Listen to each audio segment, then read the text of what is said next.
Will Huggy Wuggy return in a future chapter of Poppy Playtime? Chapter 2 has some information that suggests it will. A Poppy Playtime theory? You betcha! Let's start with what we know. We know that many toys at Playtime Co. are sentient beings. We also know that Huggy Wuggy screams when traveling through the vents and took a nasty fall at the end of Poppy Playtime Chapter 1.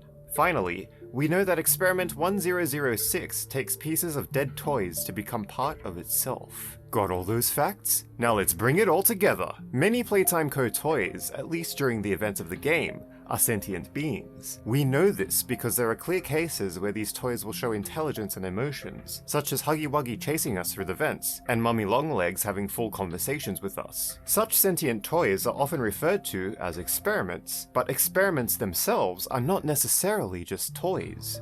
Documents that you can find in Chapter 2 confirm that there have been experiments on living beings such as rats and humans. These documents suggest that the Experiment Playtime Co. toys were eventually developed to get their sentience from other living beings, as later experiments were recorded with a toy name and a human possessor. This is something that was also strongly suggested in Chapter 1, but we covered this thoroughly already in my previous video on Poppy Playtime. The toys being sentient is important because this means that they may typically have a survival instinct, which is confirmed at the end of Chapter 2, when Mummy Longlegs becomes visibly afraid of being crushed by mechanical gears. At the end of Chapter 1, Huggy Wuggy falls to what would seem to be an imminent death, blood splatters and all.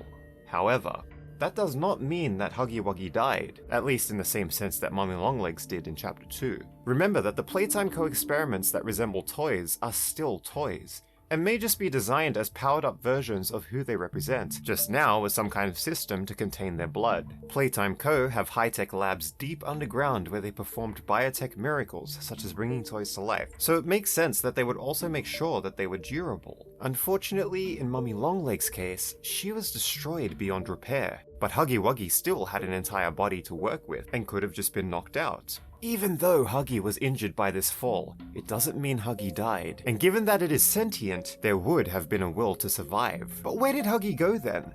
At the end of Chapter 2, we see the remains of Mummy Longlegs' corpse being taken away by Claw, also known as Experiment 1006, or Prototype. While Mummy is being brutally crushed by the heavy gears, she tells us that she's going to become part of him, then is taken away by 1006.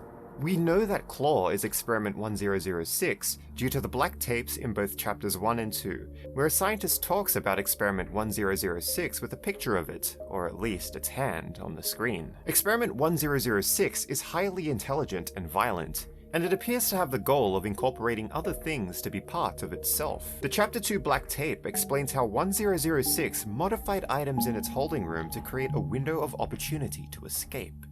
A close call occurred this week in which he nearly breached containment. The prototype seemingly disassembled the digital alarm clock within his room and utilized the battery, along with several other components, to create a laser pointer, which he then fired into the security camera, disabling it. Considering that we get evidence that this very character would do the same with Mummy Longlegs' corpse, suggests that the same happened with Huggy, right? Not necessarily. While it is possible, we've also had a chance to see what happened to Huggy Wuggy at the end of Chapter 1. Looking at the trailer for Poppy Playtime Chapter 2, we can see one of Mummy Longlegs' hands reaching out and grabbing Huggy's body, dragging it through the factory. Why would she do this? Looking at the documents on Mummy Longlegs that we can find by the biosecure facility, we learned that Mummy cared for the other experiments, almost as if she really had a maternal instinct, like she was their mother. This information was used to suggest a transfer for Mummy to the game station, as she could act as a mother to the children being experimented on, as well as keeping their behavior in check, although with some questionable methods. This means that it's very likely that Mummy Longlegs recovered Huggy, who did not seem that beaten up at all in the trailer, and took it to a place to be nursed back to health. Considering that we can see traces of blue fur and blood all along the wall of the Bonzo Bunny conveyor belt room near the biosecure facility containing this information on Mummy Longlegs, it seems that Huggy was taken somewhere nearby to recover. When I first saw this, I was convinced that a jump scare would happen, and Huggy would appear then and there, but perhaps the devs are drawing out Huggy's recovery and return as a big reveal in a later chapter.